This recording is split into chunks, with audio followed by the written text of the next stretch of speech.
Hey everyone, welcome to the Canine Culture Podcast, where we talk about everything dog. Q&As with veterinarian professionals, rescue operators, everyday topics. We cover everything dog on this podcast. So make sure you subscribe to the Canine Culture Podcast on your favorite podcast platform, and make sure you're following us on social media on both Instagram and Facebook. Thanks again for listening. Now here's that next episode. Hey everyone, welcome to the Canine Culture Podcast. This is your host, Brittany, and we are joined today by Carrington. You guys might know her from social media. She has a couple of really cute dogs on there. So thank you for joining us, Carrington. Yeah, thank you for having me. And just since I brought up the Instagram, tell everyone what your Instagram handle is. So it is Bastion and the Boys. So the reason we kind of got together on this podcast today is because we wanted to talk a little bit about getting a dog from a breeder versus getting a dog from a rescue. We've both kind of had experiences with both. There's no right or wrong way, but I think we both have a lot of information that we can share to kind of help you if you are going to be getting a dog from either a breeder or a rescue, and kind of what to ask. So let's just kind of start with, tell us about your most recent experience with a breeder, and just kind of talk about the experience, maybe how you found them, what questions you did or did not ask, and then we'll go from there. So back in 2020, we lost one of our dogs, and so we started looking for a new dog. We decided on a boxer. I went through Google looking for Northeast Florida breeders for boxers or Southeast Georgia, and found one that had some boxers. They were already born, and I contacted them. Very fast, very fast process. And basically they invited us out to meet the dogs and pick one out. Back then I would say I did not know all the questions I should ask. So it was kind of like, oh, you have boxers. You said you'd let me see where they're kept, and so we could see the mom and the dad, which I've always heard is obviously you want to see where they're kept, make sure they're being taken care of. But things like, are the parents tested? Which parents, if you have multiple parents, how often are they being bred? Things like that I did not ask, which ended up, learning. Hindsight is 2020. Right. And we learned after that it was definitely a backyard breeder. And a lot of things came to light after he was very, very ill. But definitely did not ask the questions I should have been asking. So, and we talked about this off air, but number one, you probably just don't know the questions to ask the first time you go to a breeder. And so many people are like, oh, they're nice. They're good. They're good people. They're nice just because they're friendly. Yes. Anyone can be friendly, especially if they're in sales and if money's involved. Yes. So the last time I bought directly from a breeder was in 2004, and I was 14. I literally just wanted a Pomeranian because I'd always had Pomeranians, and I was saving my money up, and there was this guy who's like, oh, I still have a runt, $300 or $400. I forget how much. Went out there. He wouldn't let us see the parents. He wouldn't let us see where the dogs were kept. It was kind of like, either take this dog or leave it. I found out later he was running a puppy mill operation. I honestly didn't have too many issues. I was pretty lucky with the dog that I chose, even her being the runt. But it is regretful that I found out he was running a puppy mill, Yes, I felt like that. Our golden retriever will be 8 in April, and I got him from a dog store, like a puppy store. And that was back when that wasn't talked about so much. And so I was like, oh, and they told me like they're health tested and we have a health certificate. And you're like, oh, great. And they showed pictures of where the dogs are kept. And you're like, these dogs look happy and they look well taken care of. And thankfully he's been my healthiest dog. Right. However, we learned, through, you learn more and more. And now it's like, oh, so that's why we ended up going to a breeder. And, we think we're taking a step up from like buying from a puppy store. And then you're like, oh man, we got a dog from a backyard breeder. Yeah. I mean, a backyard breeder can be as bad as a puppy mill. It doesn't sound as bad. Yes. Because it's not to that same magnitude. We got Titan from a puppy store, a pet store. And like you said, I mean, we were in college. It was our first year of college. Like you don't really know. You're like, oh, these are good dogs. They're well taken care of. They're vaccinated. You just don't think to ask questions. And you can't ask questions at a pet store. So from your experience with that breeder, if someone was seeking out a breeder, what are some questions that you would absolutely ask, some non-negotiables?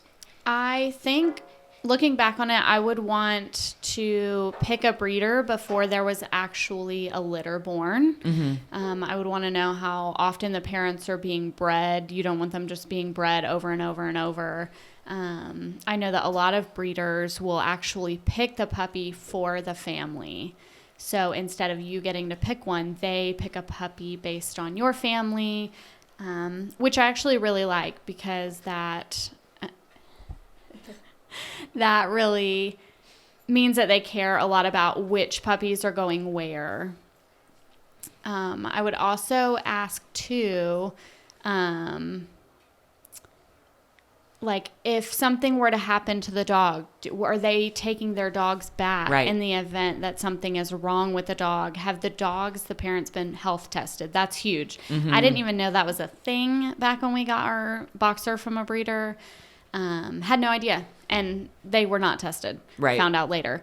But yes, like, are their hips okay? Are their legs okay? Have they had any health issues? Anything like that would say that genetically you're going to get a disaster, which is actually what we ended up with. Right. Sweet disaster. But he was very, very sick. Yeah, I've heard from a few friends that are reputable breeders the different health tests that they do go through. Some of them are like hips, knees. I think there's one for their eyes. There's a few more, but I honestly didn't know about any of those. Or on the flip side, I just assumed everyone did it, but they don't. You know, if you're not breeding for the right reasons, if you're just breeding for money, you're certainly not spending that money. Right, for sure. So I know you recently adopted from a rescue. And so let's talk about the fact that it was a breed-specific rescue. What drove you to a breed-specific rescue, and how did you find them? So one of the things I love about breed-specific rescues is that if you do have a dog breed that you love, you can find that dog breed and still be able to rescue a dog and help out in that way as well. And so when our boxer passed away, we really wanted a lab. And so we found the Lab Rescue of Florida. And so we kind of went that route instead. And then you also adopted from a boxer specific rescue, right? Yes. So we have a 3-month-old boxer puppy, and he will be officially adopted after he is neutered in January. But he is with us, and we picked him up at 8 weeks old. So talking about puppies, a lot of people assume if you're getting from a rescue, you cannot get a puppy. And obviously that's not true. It might take a lot longer. The process might be more drawn out. So for the dogs that you rescued, were the puppies already born whenever you were looking? Or was it like hey, we have a mommy dog, it's going to have babies? How did that kind of look? What did that look like for you? So you can do it one of two ways. We kind of happened upon it. A friend of mine actually transported the mom while she was pregnant and told us about it. So we weren't really looking at this time, but we knew at some point we wanted another boxer. Or you can sign up and apply and just let them know that you would like a puppy. And then they will have you, once you're approved, that you'll be on a list for a puppy if they have any puppies come into rescue. How was your experience different with the rescue versus the breeder that you went through? The rescue is so meticulous. Like, they came to our house. They made sure that I wasn't lying about having a fence, and that they checked with our vet before they ever called me back and made sure our dogs had vaccines and were on preventatives. Whereas the breeder was like, yeah, sure, you can have this dog, you know, very quick. And when we had issues with our boxer from the breeder, we called the breeder and could not get a hold of her for probably 6 months until a Google review did not make her very happy. And finally, she answered the phone. Whereas the rescue, I mean, I send them a message and they send one back immediately. If I'm, hey, I have a question about this, and it's been that way with the lab rescue and the boxer rescue. Both of them have been very hands-on. They're very involved. They check on us, just very, very invested in where their dogs go, which is great because that means their dogs are not going to be returned or sent somewhere where they're going to be abused or anything like that. And were there any particular questions that you asked of the rescue? I know it's a little bit different than a breeder because you don't know for sure who the parents are or their backgrounds or some of that. So were there any like specific questions for the rescue that you either tried to ask and they didn't have answers for, or just some general questions that you asked of them? One of my big ones was when we were getting Oliver, our lab, was we wanted a healthy dog or a healthy right now dog. Right. Because we did have the boxer that was very, very ill and we knew he was going to pass before the age of 3. And so we were able to ask, does he have anything? Have you found anything? And so they were able to give us the healthiest dog possible, which meant a lot to me considering we were already dealing with so many other health risks. And we were able to ask about mom and dad. The boxer rescue does know both mom and dad. They were taken into care together. And so mom and dad were both health checked before puppies were even available. So that was nice too. Yeah. So all of my rescues were, they were accidents. They weren't planned. So I honestly didn't ask questions. So Stoney, she was already 11. I just really wanted to rescue a senior, knowing I'm getting a dog with health issues, with general just issues. Right. Napoleon was on a euthanasia list. I knew I was getting a dog that had some behavioral issues. Odin, I knew he was abandoned and dumped and had some issues as well. So I think it's interesting. I think it's also depending on like, where are you at in your life and what are you looking for? Yes. And ultimately, there's no right or wrong. So I hate to shame people who buy their dogs from breeders, because at the end of the day, there's always going to be breeders. But I think we can certainly make a difference in making sure that we are holding breeders accountable, only shopping from reputable breeders. Similarly, rescues, not all rescues are great. And so really like diving into what they do, how do they care for their dogs, just kind of keeping an eye on like, where are they getting these dogs from? How quick are they churning them out? So any other advice for people who, whether they're looking at a dog through a breeder or a rescue, like any other advice or tips that you have? I would just say, I think that I really had the mindset that I will never find a dog that fits what we want from a rescue.